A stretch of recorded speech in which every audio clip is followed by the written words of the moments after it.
భారతదేశ రాజ్యాంగ దినోత్సవం సందర్భంగా మన కేంద్ర ప్రభుత్వం పిలుపు మేరకు సంవిధాన్ దివస్ ర్యాలీ దేశవ్యాప్తంగా జరుపుకోవాలని, ఈ వారోత్సవాలు ఘనంగా నిర్వహించుకోవాలని భారతీయ జనతా పార్టీ యువమోర్చా ఆధ్వర్యంలో ఈ విద్యార్థులని ఈరోజు ర్యాలీగా అనంతపూర్ టౌన్ క్లాక్ నుంచి సప్తగిరి సర్కిల్ వరకు ర్యాలీ నిర్వహించడం జరుగుతుంది.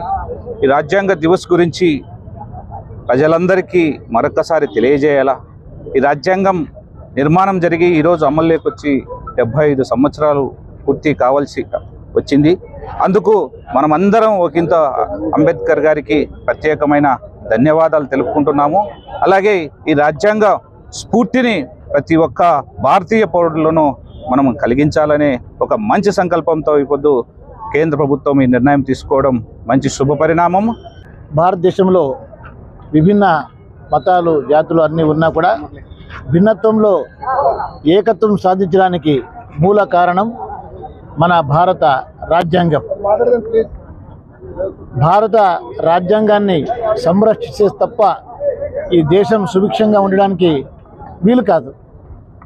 ఈ సందర్భంగా ఆ రాజ్యాంగాన్ని డ్రాఫ్టింగ్ కమిటీ చైర్మన్గా ఉన్నటువంటి ఆ రోజులలో దివంగత భారతరత్న బాబాసాహెబ్ అంబేద్కర్ గారికి ఈరోజు నివాళి అర్పిస్తూ, ఈ దేశంలో ఉన్న ప్రతి మతానికి కూడా గ్రంథాలు ఉన్నాయి.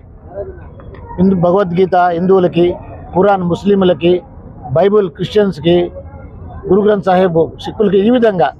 కానీ ప్రతి ఒక్క మతానికి ఒక గ్రంథం ఉన్నట్టు భారతీయులందరిది కూడా ఉన్నది ఒక గ్రంథం, మహాగ్రంథం. అదే మన సంవిధానం లేదా రాజ్యాంగం. మన మత గ్రంథాలని ఏ విధంగా మనం పాటిస్తామో అదేవిధంగా అన్ని మతాలు కలిసి భారత ధర్మంగా భారత రాజ్యాంగాన్ని మనము గౌరవించాలి. అప్పుడే కూడా ప్రతి ఒక్కరిలో కూడా దేశభక్తి అనేది వస్తుంది. రాజ్యాంగాన్ని రచించి 70 సంవత్సరాలు అయిన సందర్భంగా ప్రపంచంలో అతిపెద్ద గ్రంథమైన బిఆర్ అంబేద్కర్ గారు రచించిన ఈ యొక్క రాజ్యాంగం ప్రపంచంలోనే అతిపెద్దది. అది కూడా ఆ రోజుల్లో కంప్యూటర్లు లేవు, కానీ చేతి రాతతోనే రాయడం జరిగింది.